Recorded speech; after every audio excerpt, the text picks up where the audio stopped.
NBC News' Luke Russert reports tonight that Speaker John Boehner and Majority Leader Kevin McCarthy have been trying to convince Paul Ryan to move ahead with a run for Speaker, and the feeling is now that he is ready to do that. And minutes ago, NBC News got this from Paul Ryan, this statement: "I'm grateful for the support of a supermajority of the House Freedom Caucus. I look forward to hearing from the other two caucuses by the end of the week, but I believe this is a positive step toward a unified Republican team." Joining us now is Republican Congressman Carlos Curbelo of Florida. He is a member of the House Tuesday Group, which is a group of center-right Republicans. Congressman, what's your reaction to the developments tonight? I think it's good news, and I think that all Republicans are coming to the conclusion that Paul Ryan is the man, the leader that can help us advance an agenda that can make the American people proud. He's the man that can help us get Congress to work for the American people and leave behind all these petty distractions and the infighting that really is no good for our conference, but more importantly is no good for the country. And it sounds like the Freedom Caucus gave up on basically demanding conditions from Paul Ryan. Well, I think that they have probably reached the conclusion, and although it's not a formal endorsement, it's a de facto endorsement. If 75% of the members in that caucus are supporting him, they're realizing that the strategy that they had adopted, whereby they were apparently trying to veto every single candidate, was just going to lead to a dead end, and that if we want to move forward ideas, if we want to show the American people that we can govern, that we can get things done here, we all need to unite behind a leader, and this is very important, we need to set realistic expectations. We will set up every leader for failure if people go back to their districts and overpromise and say things like, we're going to repeal Obamacare, we're going to defund Planned Parenthood. Well, there's a constitutional framework that we have to deal with, and no minority in Congress can impose its will on the country.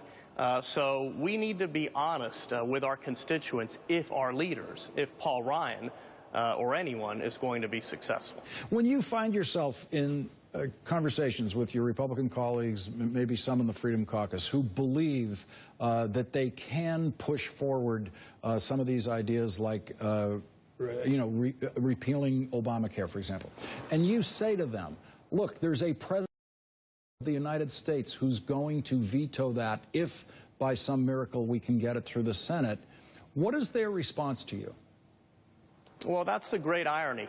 A lot of the members of that caucus call themselves constitutional conservatives, which, by the way, I consider myself a constitutional conservative, but that requires us, number one, to understand that the Constitution is the product of many compromises, and that it's okay to reach compromises here in Washington, D.C. That's what Ronald Reagan taught us when he worked with Tip O'Neill and a Democratic Congress. It's what Newt Gingrich and Bill Clinton taught us, two people who really didn't like each other very much, yet found ways to get things done.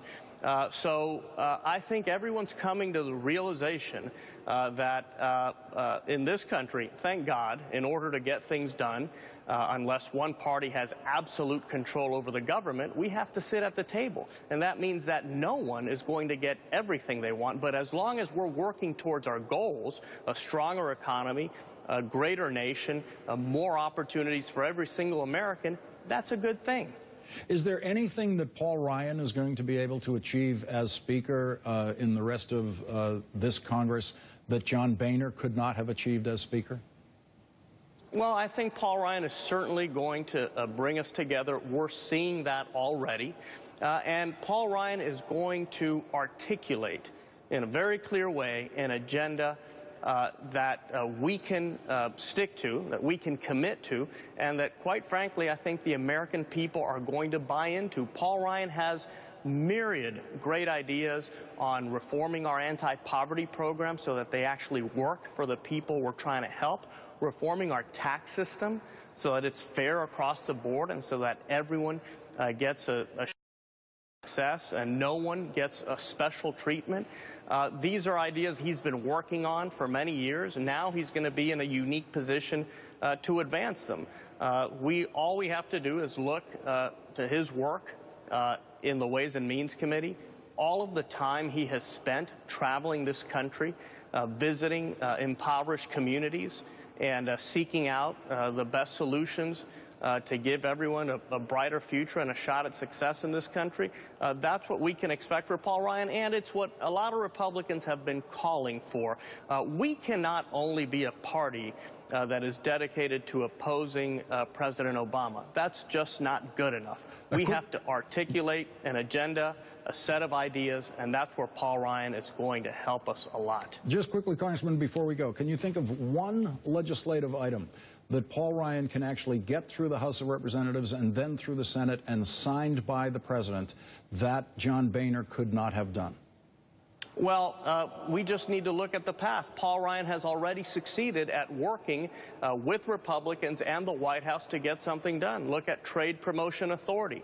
There was a lot of opposition to that here. Nancy Pelosi and Harry Reid did everything they could to block it, and Paul Ryan was able to get 28 Democrats and a strong majority of Republicans in the House to work together for something that we believe is going to mean more jobs and opportunities in this country. So Paul Ryan has already proven that he can get things done, that he knows how to work within the constitutional framework, and that's what we can expect to see from him. Okay.